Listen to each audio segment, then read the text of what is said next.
Siddhartha bank Nepal premier league NPL को एक्लो अपराजित टोली सुदूरपश्चिम रोयल्सले लगातार चौथो खेलमा जित निकाल्दै प्लेअफ सम्भावना बलियो बनाएको छ। नमस्कार, स्वागत छ तपाईहरुलाई अपलम स्पोर्ट्स युट्युब च्यानलमा।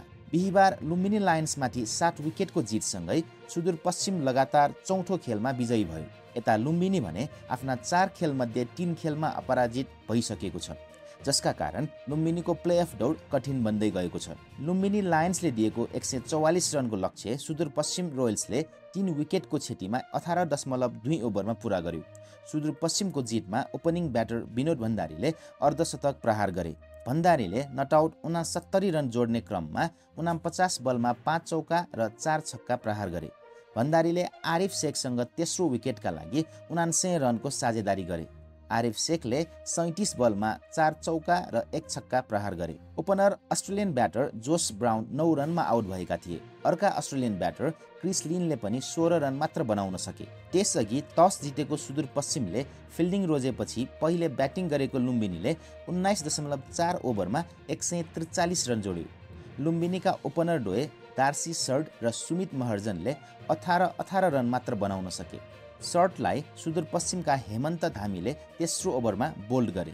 त्यसअघि उनले 11 बलमा 4 चौका प्रहार गरे। सुमित महर्जन 7औं ओभरमा हरमित सिंहको LBW धरापमा परे। उनले 14 बलमा 3 चौका प्रहार गरे। त्यसपछि कप्तान रोहित कुमार पौडेल र दिलीप नाथ बीच तेस्रो विकेटका लागि 52 रनको साझेदारी भयो।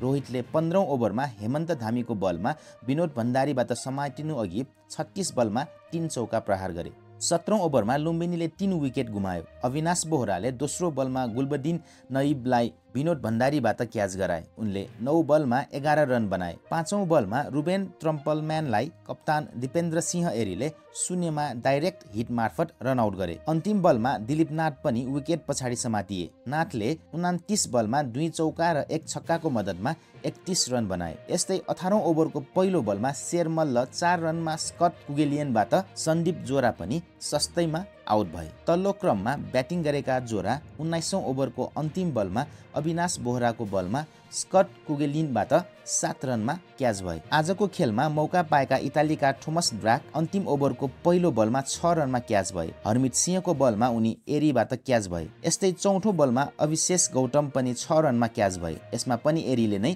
क्याच लिए। बलिङमा सुदूरपश्चिमका हरमित सिंह र अविनाश बोहराले सम्मान 3 विकेट लिए। हेमन्त धामीले 2 विकेट लिए भने स्कट कुगेलिनले 1 विकेट लियो। यस्तै खेल सम्बन्धी जानकारीहरूका लागि भिडियोलाई लाइक, शेयर तथा च्यानललाई सब्स्क्राइब गरिदिनुहोला।